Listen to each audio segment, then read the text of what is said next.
Selamat malam sekali lagi Bapak Ibu Saudara sekalian. Mari sekali lagi kita masuk dalam doa saudara ya, sebelum kita merenungkan firman Tuhan pada malam hari ini.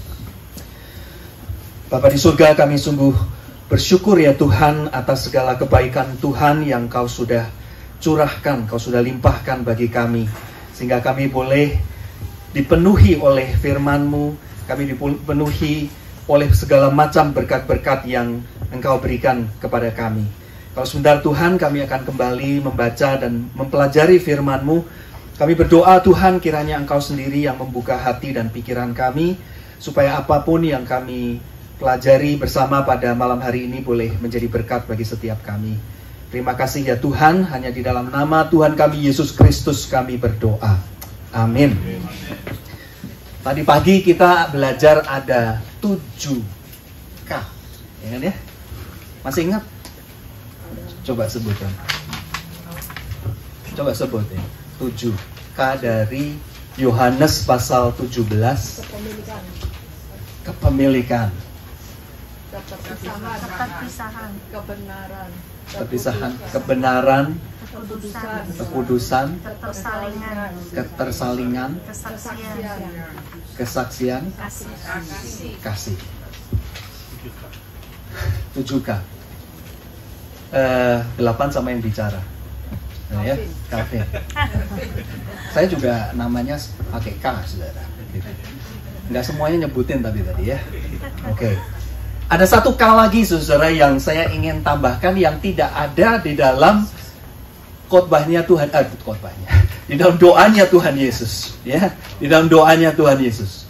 Tapi saya percaya ini adalah salah satu hal yang dibutuhkan untuk kehidupan bersama, yaitu apa saudara? Kesabaran. Setuju ya? Saya percaya setiap kita pasti pernah mengalami ujian kesabaran. Sekarang pun mungkin sedang diuji nih, ya. Sekarang sedang diuji. Dingin-dingin kok suruh dengerin session sih, gitu ya. Jadi kesabarannya sedang diuji juga. Nah, saudara, sebelum kita membahas tentang kesabaran, saya ingin kita mengenal satu istilah lebih dulu. Satu istilah lebih dulu, yaitu istilah namanya mitos. Saudara ya, mitos. Saudara tahu maksudnya mitos itu apa, saudara? Mitos itu apa? Hah? Cerita, dongeng, legenda. Oke. Apa lagi? Cerita, dongeng, legenda. Maksudnya mitos itu memang sih betul, itu satu cerita, itu satu dongeng, itu satu legenda begitu ya. Cuma apa? Tahyul kepercayaan ya. Mitos yang seringkali dipakai itu pengertiannya adalah sesuatu yang dianggap benar padahal sebenarnya itu tidak benar, ya. Tapi orang udah keburu percaya begitu. Orang sudah keburu percaya, menganggap itu sebagai satu kebenaran padahal bukan satu kebenaran. Itu mitos. Jadi misalnya saudara ya, contoh. Ini bukan bicara soal kesabaran nih saudara, tapi ini satu contoh aja untuk kasih contoh supaya kita pengertiannya sama tentang mitos begitu. Misalnya saudara ya, beberapa waktu yang lalu itu saya pernah bincang-bincang dengan seorang ahli gizi, ahli makanan, ya. Ada satu mitos mungkin sebagian saudara di sini juga setuju, yaitu bahwa makan yang paling penting adalah kapan? Breakfast, pagi, ya kan ya? Breakfast, makan pagi. Nah, saudara, waktu saya ngomong-ngomong sama dia, ahli gizi ini, saya tanya, betul nggak itu? Setuju nggak? Dia mengatakan, jawaban dia adalah itu mitos. Menurut dia itu mitos. Yang mengatakan bahwa makan yang paling penting itu makan pagi. Ini menurut ahli gizi loh saudara ya. Itu mitos. Kenapa saudara? Menurut dia yang benar adalah makan yang paling penting adalah pagi, siang, malam. Pagi, siang, malam. Artinya saudara, dia mengatakan begini, dia menjelaskan kepada saya begini. tubuh kita ini setiap waktu ya itu membutuhkan gizi yang berbeda-beda. Jadi bukan pagi itu paling penting, siang itu sedikit lebih penting, malam paling nggak penting. Kan ada yang bilang pagi itu raja, siang itu ratu, malam itu apa ya? Pengemis. Malam itu pokoknya nggak penting gitu ya. Malam nggak makan nggak apa-apa begitu. Nah, sudah dia menjelaskan yang menurut saya masuk akal sih begitu ya. Menurut saya masuk akal. Jadi pagi itu penting, siang itu penting, malam juga penting. Yang mesti diperhatikan adalah menurut dia 3J gitu ya, 3J. Ini kalau saya bisa ingat ini ya yang dia ngomong. Dia mengatakan jenisnya ya, yang penting adalah jenisnya. Yang kedua adalah jumlahnya, dan yang ketiga adalah jamnya. Nah, itu yang lebih penting menurut dia, begitu. Jadi bukan pagi, makan pagi itu paling penting, siang nggak terlalu penting, tetapi tubuh kita ini sudah dirancang oleh Tuhan, gitu ya. Setiap waktu membutuhkan gizi yang berbeda-beda dan membutuhkan jumlah makanan yang berbeda-beda. Dan jam-jam tertentu kita membutuhkan suplai gizi selalu, begitu. Nah, jadi saudara, kalau saudara percaya penjelasan itu, kalau saudara mendengar orang mengatakan makan pagi itu paling penting, saudara akan mengatakan itu mitos. Itu sesuatu mitos, itu bukan satu hal yang benar. Kalau saudara setuju, kalau saudara nggak setuju, saudara silahkan buat riset sendiri, begitu ya. Ada akan penyelidikan sendiri. Nah, saudara, malam hari ini pada waktu kita bicara tentang kesabaran, ada satu mitos kesabaran. Ada satu mitos kesabaran. Yaitu apa, saudara? Mitos kesabaran itu. Apa, saudara, yang saudara sering dengar tentang kesabaran? Apa? Membawa berkat. Oh, kalau itu sih benar itu bukan mitos. Sabar membawa berkat itu benar itu. Yang saya maksud, saudara, adalah mitos yang seringkali kita dengar. Sabar itu ada batasnya. Siapa tadi yang bilang tuh? Wakil Ketua, Pak Andi ya. Sabar itu ada batasnya.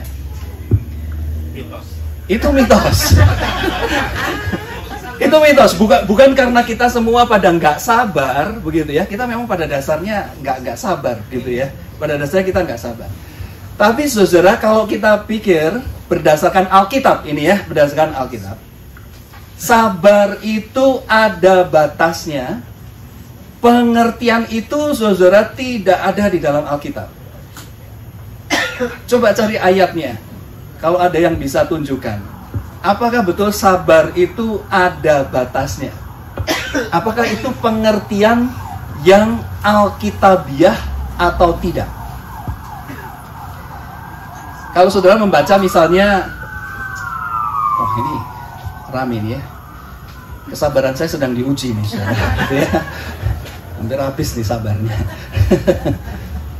Kalau saudara ingat di 1 Korintus pasal 13 ayat yang keempat, itu dikatakan yang pertama kali tentang kasih. Kasih itu adalah apa?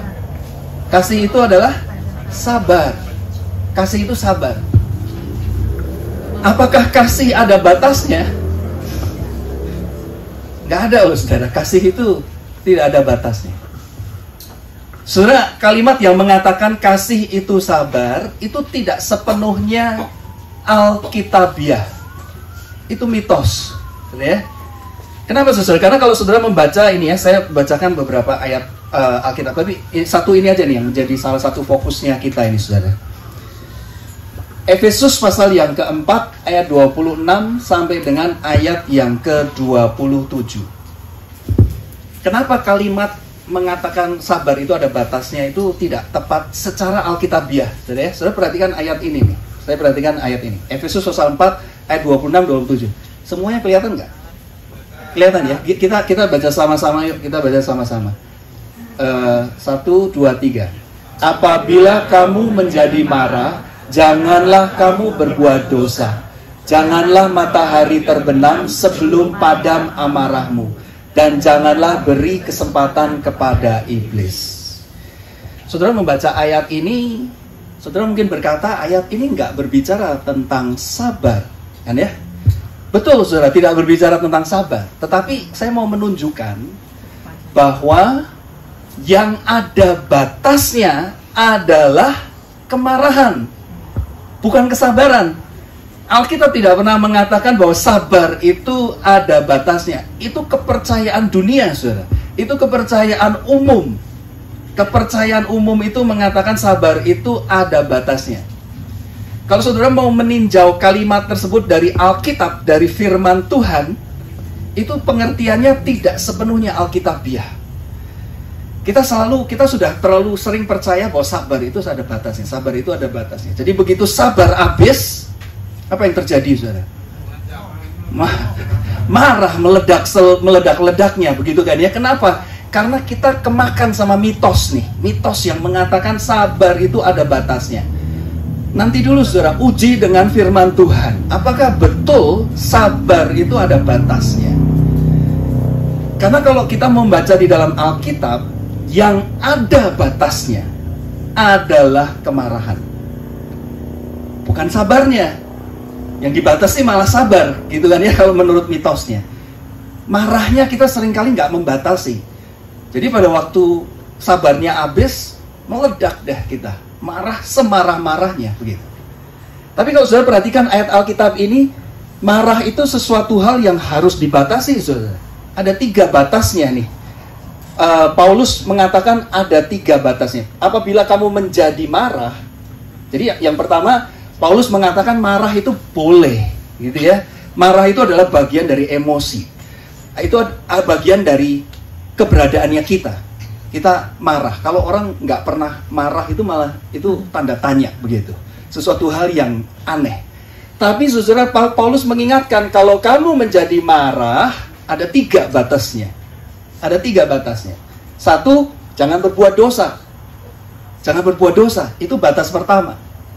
Jangan sampai marah itu akhirnya lalu kita menghujat Tuhan, kita melukai orang lain, gitu ya. Kita merendahkan orang lain, kita menyerang orang lain, sampai akhirnya kita berbuat dosa. Itu marahnya jadi nggak benar. Itu batas yang pertama. Batas yang kedua, janganlah matahari terbenam sebelum padam amarahmu. Batas yang kedua. Yaitu artinya kamu boleh marah. Kita marah, tetapi jangan berlarut-larut. Jangan sampai matahari terbenam. Maksudnya ada batasnya, gitu. Kalau marah itu jangan sampai mendendam. Dia jangan sampai dendam dibawa sampai udah usia tua, sampai udah umur mau 80, 90 masih tetap dendam. Masih punya ada perasaan dendam. Saya ingat, saudara, saya mungkin pernah ceritakan di sini juga begitu. Saya pernah mengunjungi seorang ibu yang terbaring di tempat tidurnya itu sudah hampir meninggal begitu, dalam kondisi sakit. Pada waktu saya datang ke rumahnya itu, dia sedang pegang satu foto di tangannya, sambil matanya itu mengeluarkan air mata begitu, berlinangan air mata. Lalu saya tanya sama anaknya, di situ ada anaknya perempuan begitu ya, ada anaknya perempuan. Saya tanya sama dia, itu fotonya siapa? Lalu anaknya itu dia bilang itu foto teman mama saya pada waktu dia masih muda, Itu rekan bisnisnya dia begitu. Jadi suaminya sebenarnya, suami dengan suaminya itu rekan bisnis begitu. Tapi ini istri dengan istri teman baik dari sejak masih kecil katanya. Gitu ya. Lalu suami dengan suami itu teman bisnis. Lalu suami dari temannya ini, si ibu itu yang saya kunjungi itu menipu pekerjaan dari suaminya dia. Jadi papahnya si anak ini yang bercerita kepada saya begitu, menipu kerjaannya, jadi rugi sampai miliaran rupiah, ya, miliar, bukan cuma ratusan juta, miliar, jumlah yang sangat besar gitu. Lalu saya tanya sama anaknya, kapan itu terjadinya? Oh, udah lama, dia bilang. Sudah lama, sudah lebih dari 40 tahun yang lalu. 40 years. Saya mikir, saudara ya, saudara biar bayangkan, 40 tahun, ya memang sih kerugiannya besar, miliaran begitu. Tapi apakah betul-betul worth it? Worth it, saudara, menyimpan dendam, kemarahan sebegitu lama, saudara. Begitu lama, sampai more than 40 years. Itu masih terus digenggam begitu, disimpan dalam hatinya.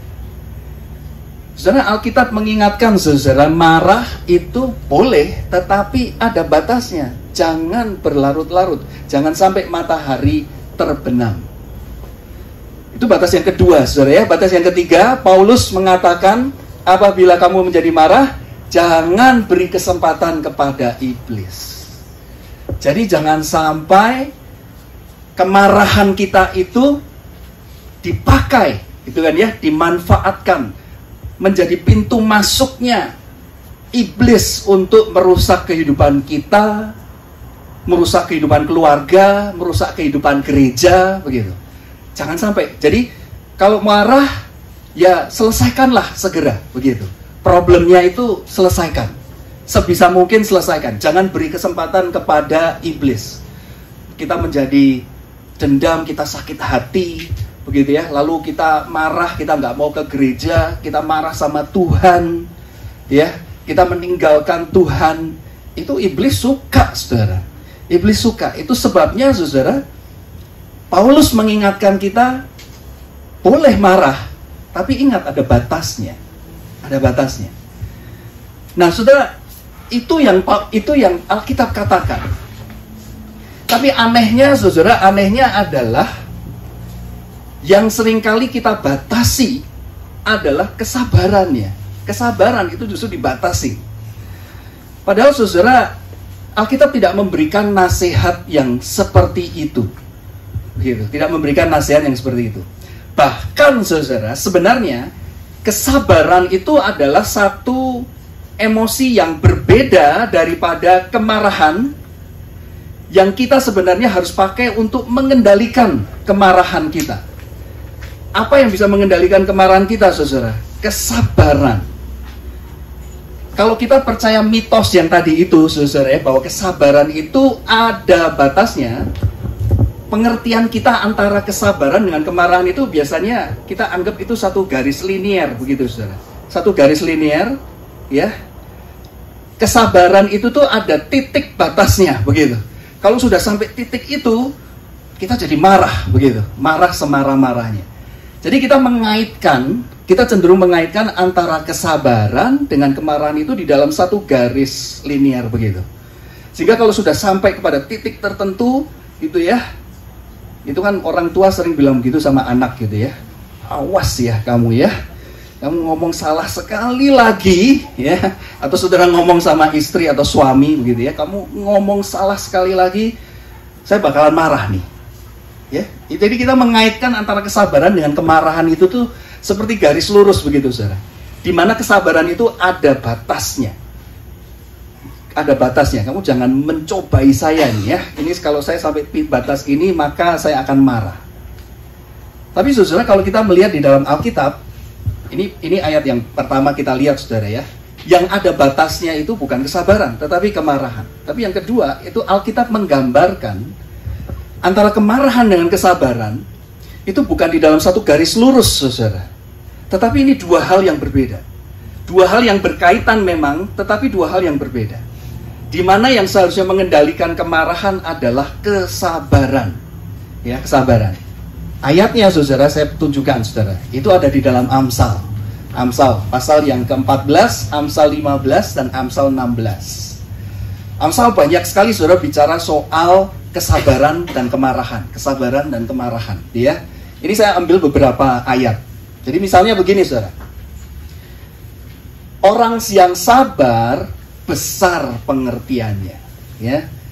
Tetapi siapa cepat marah membesarkan kebodohan. Saudara perhatikan kalimat di dalam Amsal ini, saudara. Amsal membedakan dua macam orang, yaitu orang yang sabar dan orang yang marah, yang cepat marah, begitu. Seolah-olah saudara pengertiannya adalah begini, antara marah dengan sabar itu kita nggak bisa gambarkan seperti garis linear. Kalau saudara pengertiannya seperti itu mitosnya dunia adalah seperti itu. Tapi pengertian ini tidak sepenuhnya alkitabiah saudara. Karena Alkitab itu sebenarnya seperti memisahkan antara kemarahan dengan kesabaran, bahkan bisa digambarkan seperti dua macam orang. Ada dua orang yang sabar, ada orang yang cepat marah. Yang harus mengendalikan kemarahan adalah kesabaran kita, saudara. Kesabaran itu adalah pengendalinya, mengendalikan kemarahan kita. Amsal 15 ini ya. Si pemarah membangkitkan pertengkaran. Tetapi, saudara perhatikan lagi saudara, Amsal membedakan dua macam orang. Tetapi orang yang sabar memadamkan perbantahan. Sabar, kesabaran dalam diri kita ini ya, itu emosi yang mandiri, yang berdikari, yang seharusnya kita kembangkan, tapi yang kita selalu latih adalah kemarahan kita, begitu. Kita ini lebih cenderung untuk melatih kemarahan kita. Karena kita menganggap sabar itu sesuatu hal yang sifatnya pasif, begitu ya. Itu nanti kita lihat di ayat berikutnya. Jadi kita lebih cenderung untuk melatih kemarahannya kita.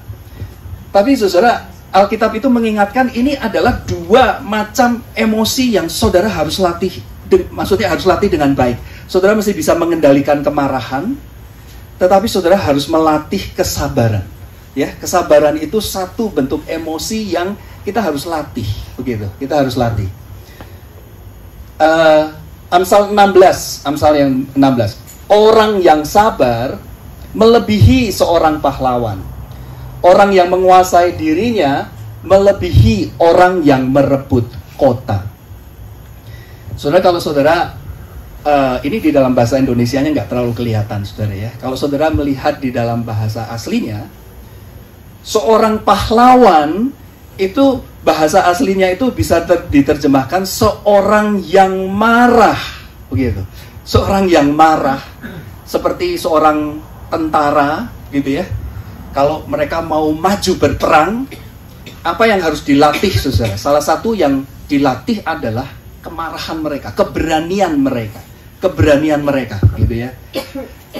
Keberanian mereka itu harus diatasi dengan kesabaran. Seorang yang sabar itu bahkan melebihi seorang pahlawan. Orang pahlawan kan orang hebat, saudara ya. Tapi Amsal mengatakan orang yang sabar itu melebihi. Lalu orang yang menguasai dirinya melebihi orang yang merebut kota. Jadi saudara, Alkitab itu mau menunjukkan kepada kita bahwa yang namanya kesabaran itu bukan sesuatu yang pengertiannya seharusnya kita batasi, begitu. Jadi kalau begitu, pengertian Alkitab tentang kesabaran itu sebenarnya apa? Saudara ya, sebenarnya apa? Kalau sabar itu bukan sesuatu yang seharusnya kita batasi, oke? Bukan sesuatu yang seharusnya kita batasi, lalu kesabaran itu apa? Kejadian pasal 4, saudara ya, Kejadian pasal yang keempat, ayat yang ke-6 sampai dengan ayat yang ke-7. Pengertian dunia, saudara, adalah sekali lagi sabar itu ada batasnya. Itu tidak sepenuhnya alkitabiah, saudara. Yang lebih alkitabiah sebenarnya adalah yang namanya sabar. Itu seharusnya pengertian kita bukan ada batasnya, tetapi sabar itu adalah sebuah pilihan. Sebuah pilihan. Saudara perhatikan contoh kasus ini, saudara ya, kisah ini. Nah, ini kali ini kisah ini benar tentang Kain dan Habil. Kalau saudara ingat ya, Kejadian pasal yang keempat. Ini bukan tentang Menara Babel, saudara ya. Kejadian pasal 4 itu Kain dan Habil. Jadi pada waktu Kain itu marah ya, dia sakit hati, panas hatinya, begitu. di tengah-tengah dia itu sedang panas hati, apa yang Tuhan bilang kepada Kain, saudara ya? Dia mengatakan begini, mengapa hatimu panas dan mukamu muram? Apakah mukamu tidak akan berseri jika engkau berbuat baik? Tetapi jika engkau tidak berbuat baik, dosa sudah mengintip di depan pintu, ia sangat menggoda engkau, tetapi engkau harus berkuasa atasnya. Ini, saudara, bagi saya adalah definisinya kesabaran. Artinya apa, saudara? Kesabaran itu artinya adalah a choice, sebuah pilihan. Kesabaran itu bukan emosi yang ada batasnya. Pengertian itu tidak sejalan dengan Alkitab. Pengertian yang lebih benar adalah yang namanya kesabaran. Itu adalah sesuatu yang bersifat pilihan. Saudara perhatikan ini. Kain itu di dalam kondisi dia sedang marah, ya, sedang panas hati. Tuhan datang dan Tuhan beri dia option, beri dia choice. You have a choice. Kamu punya pilihan. Di dalam kondisi kamu sedang marah, sedang jengkel, sedang kesal, yang seperti itu pun Tuhan mengingatkan Kain, you have a choice. You have a choice. Kamu punya pilihan. That is patience. Itulah kesabaran. Kesabaran artinya adalah saudara bisa mengatasi, menguasai hati yang panas, muka yang muram, ya, dosa yang mengintip di depan pintu, gitu. Bagaimana kita mengatasi itu semua? Dengan pilihan. Dan itulah definisinya kesabaran, saudara. Artinya adalah saudara punya pilihan. Di dalam setiap situasi, di dalam kemarahan, panas hati, saudara punya pilihan. Pilihan dalam arti apa, saudara? Nah, dari ayat-ayat ini, saudara ya, saya ingin memberikan kepada kita beberapa pelajaran penting tentang kesabaran. Bagaimana kita mempraktikkan kesabaran? Yang pertama, pengertian kita tentang kesabaran harus sedikit dirubah, saudara. Dirubah dalam arti disesuaikan dengan prinsipnya firman Tuhan.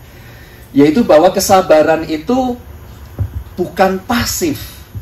Kita menganggap kalau orang yang pasif, orang yang diinjek kakinya, diam aja, begitu ya. Kesiram air panas, diam aja. Kesiram minyak, diam aja. Disindir-sindir, nggak pernah berasa, begitu. Kita menganggap itu, oh dia itu sabar. No, saudara. Kalau saudara melihat di dalam Alkitab, sabar itu sesuatu yang aktif sifatnya. Itu sesuatu hal yang aktif. Kenapa kita kemakan oleh mitos bahwa sabar itu ada batasnya? Karena kita menganggap sabar itu pasif, saudara. Sabar itu artinya I'm not doing anything. I'm just stay quiet. That is sabar. No, saudara. Alkitab nggak mengatakan begitu, saudara. Alkitab mengatakan sabar itu sesuatu hal yang aktif. You are doing something good. You are doing something. Saudara memilih. You make a choice. Ya, you make a choice. Saudara memilih, bukan pasif. Seperti kata-kata Tuhan kepada Kain. Kepada Kain, kamu sedang marah, tapi kamu punya pilihan. Kamu harus mau memilih yang baik. Beberapa waktu yang lalu, saudara itu ya, di gereja tempat saya melayani itu, kita kedatangan ada satu keluarga yang baru pindah dari luar kota, keluarga baru yang sedang cari gereja begitu, lalu datang begitu ya, untuk sementara di San Diego. Jadi keluarga ini sekarang udah nggak di San Diego lagi, mereka udah pindah tempat lain. Tapi pada waktu dia datang ke San Diego itu, dia punya 2 anak perempuan yang masih remaja.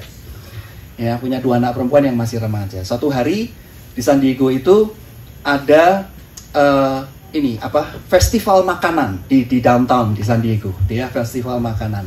Itu dari siang sampai malam gitu. Nah, saudara, ada salah satu dari anggota gereja kita itu yang berbaik hati nih ya, dia menawarkan diri, dia volunteer terhadap keluarga yang baru datang ini untuk jemput anaknya, ajak dia untuk pergi ke festival makanan itu dengan anak-anak remaja yang lain, gitu, dengan anak-anak remaja yang lain. Jadi akhirnya mereka pergi ke sana, gitu ya, pergi ke sana. Sampai di sana, anaknya itu anak dari keluarga yang baru datang ini dia pilih makanan itu, tapi dia banyak yang nggak suka begitu, jadi dia cuma makan sedikit. Lalu bukan cuma itu, pada waktu sudah selesai akan diantar pulang, ya, si keluarga yang menjemput anak ini, itu anak ini nih dititipin ke orang lain karena dia akan nganter orang lain gitu. Dia akan nganter orang lain, jadi dia pikir anak ini rumahnya melewati, ada orang lain yang akan melewati rumahnya dia, jadi dia dititipkan begitu. Nah, saudara, itu peristiwa itu sepertinya biasa, saudara ya. Peristiwa itu lewat, nggak ada apa-apa begitu. Hari Minggunya, saudara ya, hari Minggunya ayah dari si anak perempuan tersebut datang ke gereja, saudara, marah-marah, saudara. Marah-marah kenapa, saudara? Karena dia menganggap anaknya dia itu tidak dihormati, tidak dihargai, karena dibiarkan kelaparan, katanya begitu. Padahal karena dia nggak suka, menurut jemaat kami ini gitu ya, karena dia banyak makanan yang nggak suka dia, jadi dia cuma makan sedikit. Mengatakan pulang kelaparan. Bukan cuma itu, kenapa dia pulang dititipkan ke orang lain? Dia titipkan ke orang lain. Jadi dia marah, saudara. Ini di depan banyak orang nih, saudara. Dia marah begitu. Nah, saudara, si jemaat yang berbaik hati mengajak anak tersebut, ya, pada waktu dia lihat si orang itu marah-marah, ya, itu dia yang menjawab karena dia yang mengantar apa segala gitu ya. Dia coba menjelaskan dengan baik begitu, coba menjelaskan. Sampai akhirnya orang tuanya itu sudah reda begitu ya kemarahannya, lalu dia pergi. Sesudah dia pergi, si jemaat ini dia datengin saya dan dia bilang begini, Pak Calvin tahu, saya ini hampir pukul dia. Saya hampir pukul dia.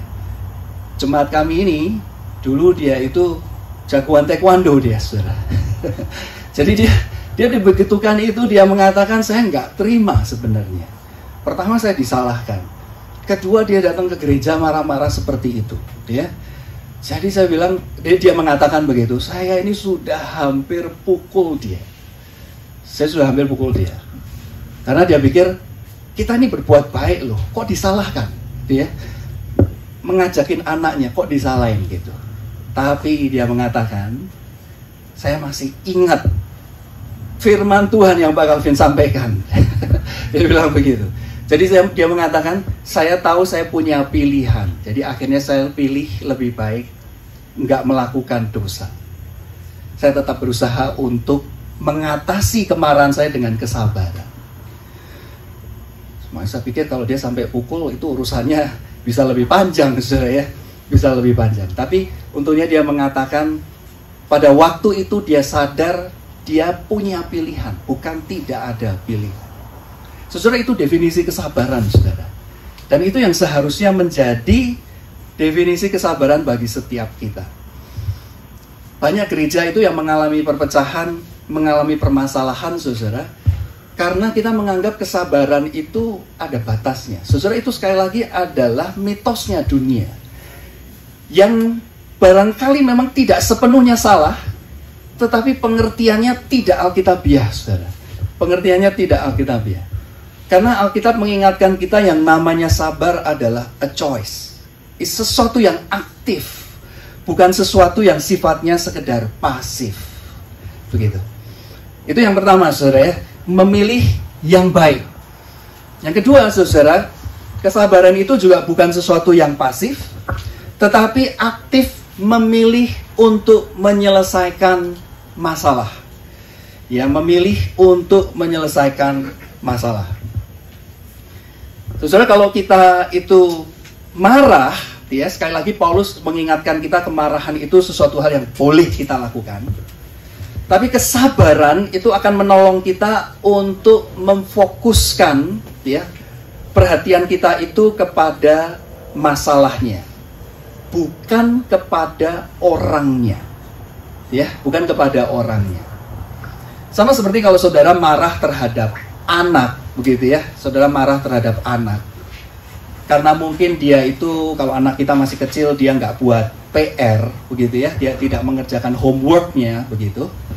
Kadang-kadang kita marah itu bukan karena dia tidak mengerjakan homework, tetapi kadang-kadang kita marah kepada si anaknya itu, begitu. Ya, kita menyakiti dia. Itu kemarahan yang tidak dikendalikan oleh kesabaran.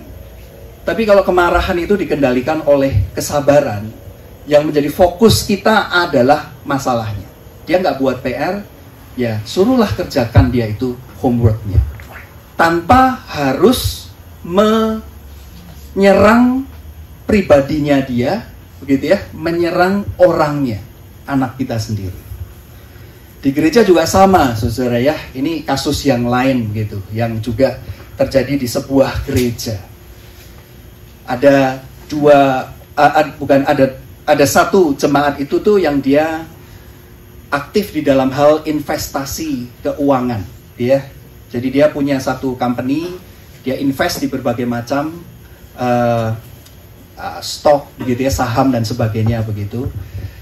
Satu hari, saudara ya, dia itu mengajak jemaat yang lain untuk ikut di dalam company-nya dia. Jadi taruh modal di situ, begitu. Taruh modal di situ. Nah, saudara, singkat cerita, saudara ya, company-nya itu, company investment-nya dia itu bangkrut, saudara, begitu, bangkrut.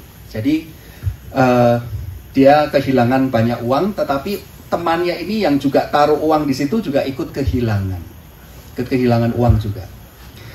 Nah, saudara, sudah pasti dalam situasi seperti itu orang yang taruh uang di situ juga akan marah kan ya, kesel begitu, karena mereka merasa seperti ditipu begitu. Cuma jemaat yang satu ini nih orang yang baik begitu. Jadi dia mengatakan kepada si temannya yang punya company investment itu, dia mengatakan, oke, kamu sudah merugikan saya, ya, uang dia sudah hilang, puluhan ribu US dollar itu hilang. Saya cuma minta satu hal, kalau bisa kamu kembalikan sebagian. Kalau kamu nggak bisa kembalikan semuanya, kembalikan paling tidak sebagian. 20% saja dari apa yang saya taruh di situ, saya sudah berterima kasih, saya sudah bersyukur. Nah, saudara, sikap seperti itu bagi saya adalah orang yang memfokuskan kepada menyelesaikan masalah. Dia tidak sampai kepada akhirnya memusuhi orang tersebut, begitu, memusuhi dia, menjauhi dia. Ada orang-orang lain itu yang karena orang ini company-nya sudah jatuh, begitu ya, bahkan sampai akhirnya dia itu dimusuhin oleh orang-orang yang lain. Tapi si jemaat ini dia tetap berusaha untuk berbuat baik. Dia mengatakan, kamu sudah berbuat kesalahan, you have to pay, kamu harus bayar balik. Kembalikan uangnya dia. Kalau tidak bisa 100%, beberapa puluh persen saja, dia sebagian dari uangnya dia itu. Itu fokus kepada menyelesaikan masalah, saudara, bukan kepada orangnya, bukan menyerang kepada orangnya.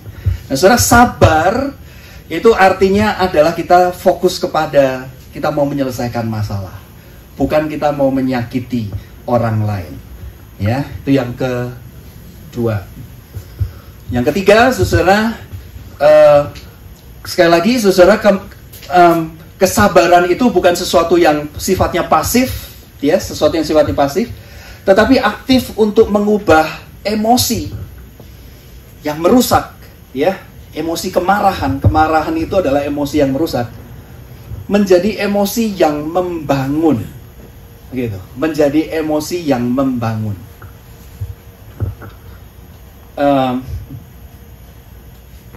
Saya ingat anak saya itu, saudara, beberapa tahun yang lalu itu dia ambil kelas Spanish, ya. Dia pikir kelas Spanish gampang, ternyata susah begitu, ternyata susah. Dan setiap kali ngerjakan PR Spanish itu dia ngerjain PR sambil marah-marah, saudara.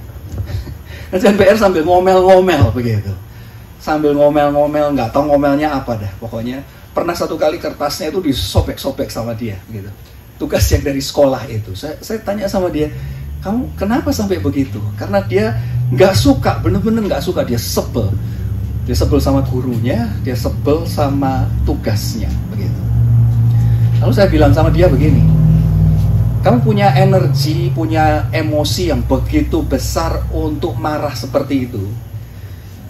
Coba kamu ubah emosi kamu itu untuk mengerjakan PR, gitu. Untuk pakai energi yang sama, jumlah energi yang sama ini untuk mengerjakan PR, gitu. Nggak bisa, dia bilang, nggak mau, pokoknya gitu ya. Dia berontak nggak mau. Sampai akhirnya setelah beberapa waktu sudah mendekati ujian, terpaksa dia belajar, ya, dia lulus dengan nilai pas-pasan. Tapi dia rupanya dengar nasihat saya. Dia mengatakan dia pakai kemarahannya dia itu untuk mencoba menghafalkan bahasa Spanish. Pakai kemarahannya dia itu untuk mencoba menghafalkan bahasa Spanish. Jadi dia hafal tapi cukup untuk lulus ujian, begitu. Cukup untuk lulus ujian, itu aja. Dia bilang dia nggak mau lagi bahasa Spanish, sama sekali nggak mau dia. Nggak tahu kenapa dia nggak suka, dan nggak sukanya tuh sampai betul-betul benci dia. Nggak tahu, mungkin karena gurunya atau temannya, saya nggak tahu persisnya begitu. Tapi saudara, kita mesti seperti mobil begitu saudara ya. Mobil itu ada bahan bakarnya, ada gasnya yang kita bisa pakai itu untuk membakar, ya. Kita bisa pakai membakar. Itu emosi kemarahan itu seperti itu. Tetapi kesabaran itu adalah seperti mesinnya, saudara. Mesinnya, di mana mesin itu bisa memakai bahan bakar ini sedikit demi sedikit, ya, untuk menjalankan mesin, untuk membawa kita ke tempat-tempat yang indah, tempat-tempat yang baik begitu. Saudara, kesabaran itu bukan sesuatu hal yang pasif, tetapi sekali lagi sesuatu hal yang aktif. Aktif untuk mengubah, ya, aktif untuk mengubah emosi. Seperti peringatan Tuhan kepada Kain. Kalau kamu mengikuti kemarahanmu, kamu akan jatuh di dalam dosa. Tapi kamu bisa membuat kemarahan kamu itu menjadi sesuatu hal yang baik. Itu nasihat Tuhan kepada Kain. Dan itu juga sesuatu hal yang kita bisa pelajari, bahwa kesabaran itu bisa mengubah emosi yang merusak menjadi emosi yang membangun. Satu hal lagi, saudara ya. Satu hal lagi. Apa itu kesabaran sebenarnya? Sekali lagi, saudara, kesabaran bukan hal yang pasif, tetapi aktif mengingatkan kesabaran Allah di dalam Kristus. Kenapa kita mesti sabar? Karena Tuhan sudah lebih dulu sabar terhadap kita. Karena Kristus sudah lebih dulu sabar terhadap kita. Saudara, di gereja di tempat saya melayani, saudara ya, itu ada jemaat yang pernah membuka rumahnya untuk Thanksgiving dinner, gitu. Jadi semua jemaat diundang untuk datang ke rumahnya, seperti Pak James dan Bu Nunik nih ya, datang ke rumahnya begitu. Nah, saudara, yang dia tidak sangka begitu ya, yang dia tidak tahu itu adalah banyak anak-anak yang ikut datang kan gitu ya, anak-anak kecil begitu. Jadi saudara, itu anak-anak itu lari-lari saudara di rumah. Rumahnya besar saudara, dan rumahnya bagus gitu. Banyak hal yang rusak saudara di rumahnya. Ya, jamnya jatuh, ada hiasan dekorasinya pecah begitu. Anak-anak. Selesai dari acara tersebut, ada salah satu anak pemuda kami, ya, anak pemuda kami pada waktu itu dia masih baru belajar setir mobil, saudara. Dia parkir mobilnya, di belakangnya mobil tuan rumahnya itu, yang punya rumah ini, parkir di belakangnya. Jadi dia mau mundur, dia salah masukkan gigi maju, saudara. Salah masukkan gigi maju, drive, bukan R tetapi D, gitu. Jadi pada waktu dia nengok ke belakang, dia gas, bukan mobilnya bukan mundur, maju, saudara. Maju, nabrak. Jadi saudara, itu rumah sudah kacau begitu ya. Ini semua orang udah mau pulang, udah oke deh, pada pulang ya, pada pulang. Ini kejadian itu lagi saudara gitu ya. Mobilnya ini nabrak gitu. Jadi mobil parkir depannya itu nabrak. Wah, saudara, apa yang akan terjadi ini? Tapi saudara, si tuan rumah ini dia mengatakan nggak apa-apa. Tidak apa-apa, nggak usah khawatir, nggak usah dipikirin. Anak pemuda anak pemuda kami itu ketakutan, saudara. Dia datang ke saya, "Wah, saya nabrak mobil." Tolongin begitu. Mau nabrak mobilnya siapa? Nabrak mobilnya Pak itu, ya, yang punya rumah itu begitu. Tolongin Pak gitu. Terus saya datangin dia, saya bilang, "Wah, sorry nih," begitu. Dia jawabnya adalah, nggak usah khawatir. Ada insurance, diganti insurance, nggak usah khawatir. Dia bahkan nanya si anak pemuda ini, "Mobilmu oke nggak?" Ini mobilnya nabrak, yang ditanya mobilnya dia begitu. "Mobilmu oke atau tidak?" Ini ini keluarga, ini bapak ini baik sekali, saudara, begitu ya. Bapak ini baik sekali.